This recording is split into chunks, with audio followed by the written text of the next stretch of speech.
Hello guys, তোমরা সকলে ভালো আছো আশা করি। তো আজকে আমি আর একটা নতুন ভিডিও নিয়ে তোমাদের সামনে চলে আসলাম। তো ইদানিং আমি লিথুনিয়ার কিছু স্টুডেন্ট লিথুনিয়াতে অ্যাপ্লাই করেছে। বেসিক্যালি তারা বাংলাদেশ থেকেই আমাকে মেসেজ করতেছে, হোয়াটসঅ্যাপেও মেসেজ করতেছে, মেসেঞ্জারেও মেসেজ করে জানতে চাচ্ছে যে ভাইয়া এইবার নাকি লিথুনিয়াতে প্রচুর পরিমাণে অফার লেটার দিয়েছে। মোর দেন 500-এর উপরে অফার লেটার পেয়েছে, এটা আমার জানা মতে। তো এত অফার লেটার পেয়েছে, এইবার নাকি ভিসা রিজেক্ট হওয়ার পসিবিলিটি আছে, 50%-এর মতন নাকি ভিসা রিজেক্ট হবে, এমনই আতঙ্কে ভুগতেছে অনেক স্টুডেন্ট। আমি মাঝে মধ্যে এই টাইপের মেসেজগুলো পাচ্ছি, না এরকম অফার লেটার দিচ্ছে, তো এবার ভিসা কেমন হতে পারে, কি হতে পারে, অফার লেটারের জন্য অ্যাপ্লাই করবো কি না, অনেক ডিসিশনহীনতায় ভুগতেছে। তো আমি সেই সকল স্টুডেন্টদের জন্য এই ভিডিওটি তৈরি করতেছি যারা আসলে এগুলো নিয়ে কনসার্ন হয়ে আছে।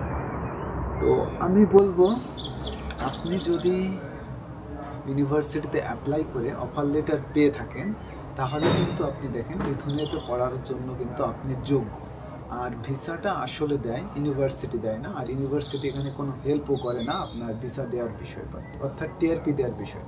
তো এটা সম্পূর্ণ লিথুনিয়ান গভর্নমেন্টই এখানে ডিসিশন দেয়। আর আপনার যদি প্রপার ডকুমেন্ট থাকে, যেমন ধরেন আপনার সাফিসিয়েন্ট ব্যাংক স্টেটমেন্ট, আপনার পুলিশ ক্লিয়ারেন্স লিগালাইজেশনটা যদি প্রপারলি থেকে থাকে, এবং আদার্স যে সকল ডকুমেন্ট লাগে, যেমন দেখেন আপনার স্পন্সরের ডকুমেন্ট বা আপনার ব্যাংক ব্যালেন্সের যে সার্টিফিকেটটা, আপনি যদি কারেক্ট ওয়েতে সব কিছু ফিল আপ করেন, আপনার মেডিটেশন নাম্বার ঠিক থাকে, টাইম ওভার না করে থাকে, এই সকল বিষয় যদি আপনার সকল কিছু ঠিক থাকে, তাহলে আমি মনে করি আপনি যদি আপনার ডকুমেন্টগুলো কারেক্ট থাকে, তাহলে আপনি অফার লেটার পেয়ে যাবেন। এটা নিয়ে চিন্তা করার কোনো প্রয়োজন আমি দেখছি না, বা অন্যের কথা শুনে আপনার ঘাবড়ানোর কোনো প্রয়োজন বলে আমি মনে করি না। আপনার প্রপার ডকুমেন্ট আছে, তার মানে আপনি লিথুনিয়াতে আসার জন্য আপনি যোগ্য। আর আপনাদের একটা বিষয় জানিয়ে রাখি, লিথুনিয়া হচ্ছে একটি বল্টিক নেশন, আর বল্টিক নেশনগুলো হচ্ছে একই ধরনের রুল ফলো করে। যেমন লিথুনিয়ান গভর্নমেন্ট যদি ডিসিশন নিয়ে নেয় যে তারা বাংলাদেশি স্টুডেন্টদের নেবে না, কারণ বাংলাদেশি স্টুডেন্টদের কি বলবো, ইন্টেনশন অলরেডি লিথুনিয়ান গভর্নমেন্ট বুঝে গিয়েছে। সো এইবারে যারা তো স্টুডেন্ট অফার লেটার পেয়েছে, এইবার হয়তো তারা আসতে পারবে, ভবিষ্যতে আসতে পারবে না। কেননা বল্টিক নেশনগুলোর একটা ধারা রয়েছে, সেটা হলো বল্টিক নেশন কিন্তু লাটভিয়াও। তো লাটভিয়াতে কিন্তু বাংলাদেশি স্টুডেন্টদের গত 2-3 বছর কিন্তু তারা নিত না।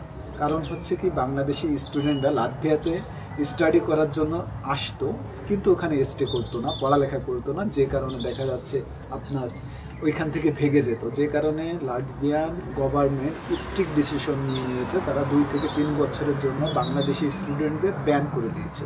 ইভেন কি আমিও নিজেও লাটভিয়ার জন্য অ্যাপ্লাই করেছিলাম, কিন্তু আমি অ্যাপ্লিকেশন ফি দিতে পেরেছিলাম না, কারণ ইউনিভার্সিটি আমাকে আগে থেকে ইনফর্ম করে দিয়েছিল যে লাটভিয়াতে বাংলাদেশি স্টুডেন্টদের নেয় না। তো লিথুনিয়ান গভর্নমেন্ট যদি এমন কোনো সিদ্ধান্ত নেয়, তাহলে তারা আপনাদের অ্যাপ্লিকেশন পোর্টালই বন্ধ করে দেবে, তখন আর আপনারা বাংলাদেশিরা লিথুনিয়ার জন্য অ্যাপ্লাই করতে পারবে না। সো যখন এখনও পর্যন্ত যেহেতু অ্যাপ্লিকেশন পোর্টাল বাংলাদেশিদের জন্য ওপেন আছে, তার মানে হচ্ছে লিথুনিয়ান গভর্নমেন্ট আপনাকে টিআরসি কার্ড অথবা ভিসা দিবে। সো এটা নিয়ে টেনশন করার কোনো প্রয়োজন আমি দেখতেছি না। সো আপনারা এটা নিয়ে নিশ্চিন্তে থাকতে পারেন। আরেকটি বিষয় হচ্ছে, লিথুনিয়ান গভর্নমেন্ট কিন্তু অনেক স্ট্রিক্ট হয়ে গিয়েছে।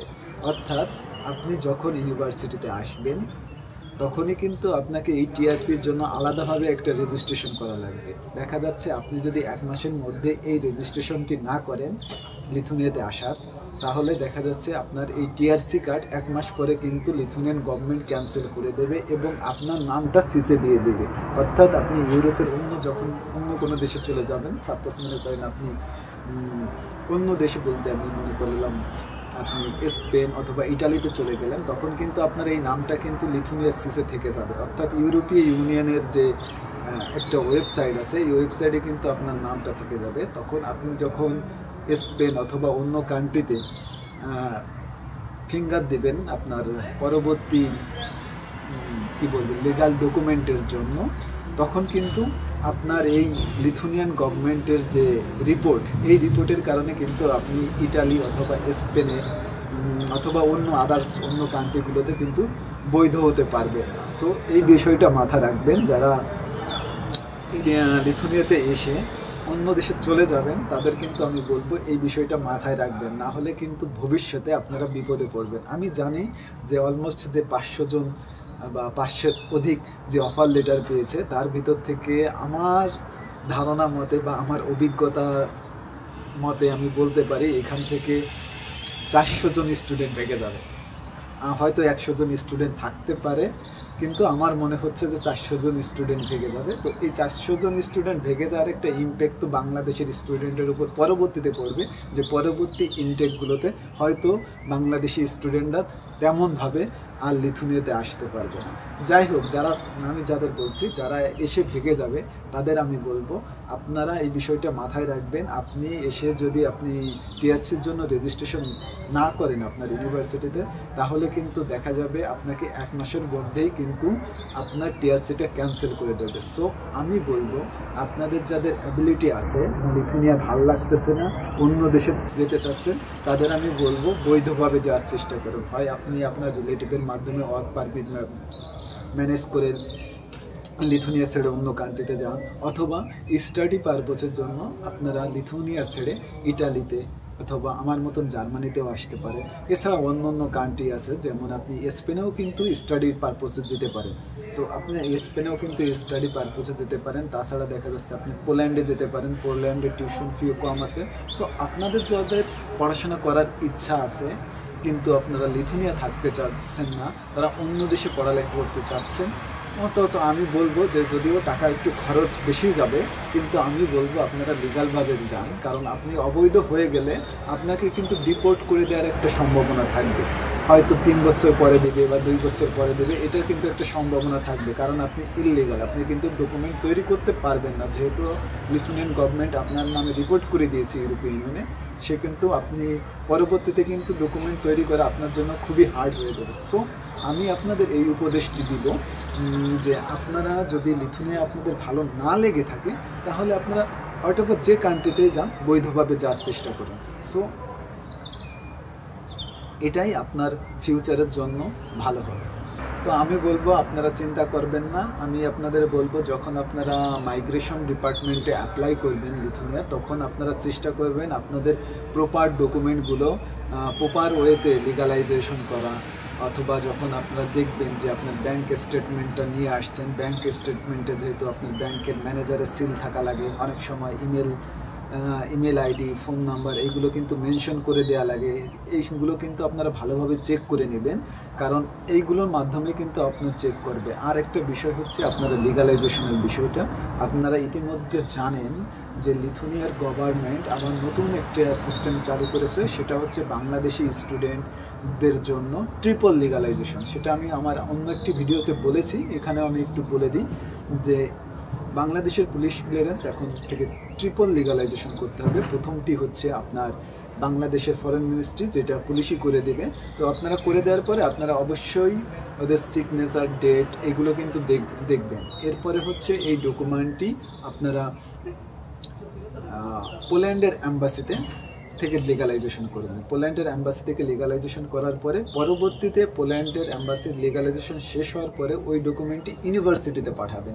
আপনার যে ইউনিভার্সিটি থেকে আপনারা অফার লেটার পেয়েছেন ওই ইউনিভার্সিটিগুলোতে পাঠাবেন। তখন ইউনিভার্সিটি আপনার এই ডকুমেন্টটি তাদের রিপ্রেজেন্টেটিভ দিয়ে ফরেন মিনিস্ট্রি থেকে লিগালাইজেশন করবে, এবং পরবর্তীতে আপনি চাইলে ডিএসএল এর মাধ্যমে আপনি এই ডকুমেন্টটি কালেক্ট করতে পারেন, এবং কালেক্ট করে ওই ডকুমেন্ট দিয়ে আপনি পরবর্তীতে আপনার ভিসা সাবমিট করতে পারবেন। সো এই নতুন ওয়েটি কিন্তু আপনারা মাথায় রাখবেন। এই প্রসেসটি ফলো করলে এবং আদার্স ডকুমেন্ট যদি আপনার সম্পূর্ণ ঠিকঠাক থাকে, তাহলে যতজন অফার লেটার পেয়েছে আমি মনে করি ততজনই লিথুনিয়ার টিআরসি কার্ড পাবে। সো আপনারা এটা নিয়ে প্যানিক হবেন না।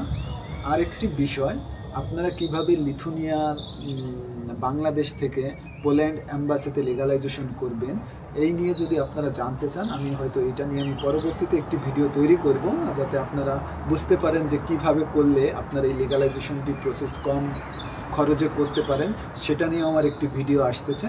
আর আপনাদের আরেকটা বিষয় জানিয়ে রাখি এই ভিডিওর মাধ্যমে, আপনারা যারা দেখা যাচ্ছে লিথুনিয়াতে থাকতে চাচ্ছেন না, এইখান থেকে আপনারা ইটালিতে বা স্পেনে বা পোল্যান্ডে বা জার্মানিতে আদার্স এনি কান্ট্রিতে যদি পড়তে যেতে চান, সেই পড়ার বিষয়ে আমি কিন্তু সহযোগিতা করে থাকি। আমার একটা টিম আছে, আমার এই টিম কিন্তু বিভিন্ন দেশে আছে, সেই দেশ থেকে আমি কিন্তু তাদের মাধ্যমে এই ফাইলগুলো প্রসেসিং করিয়ে থাকি। তো আপনাদের যদি এরকম কোনো সার্ভিস লেগে থাকে তাহলে আপনারা আমার সাথে যোগাযোগ করতে পারেন। আর আপনারা অনেক সময় দেখি আমার সাথে কন্ট্যাক্ট করতে পারেন না, আপনারা কমেন্টে এটা বলেন ভাই আমি কীভাবে আপনার সাথে যোগাযোগ করব।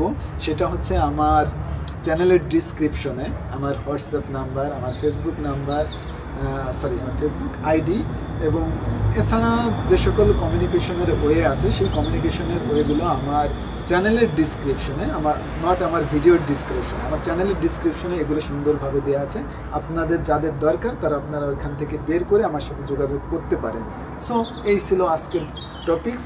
আশা করি ভিডিওটি আপনাদের ভালো লেগেছে। এখান থেকে আপনারা হয়তো বা কিছু জানতে পারছেন যেটা আপনার অ্যাপ্লিকেশন প্রসেসে সহযোগিতা করতেও পারে, নাও করতে পারে, সেটা আপনার প্রসেসের উপর ডিপেন্ড করবে। তো আজ এই পর্যন্ত, দেখা হচ্ছে অন্য কোনো ভিডিওতে, ততক্ষণ পর্যন্ত ভালো থাকবেন।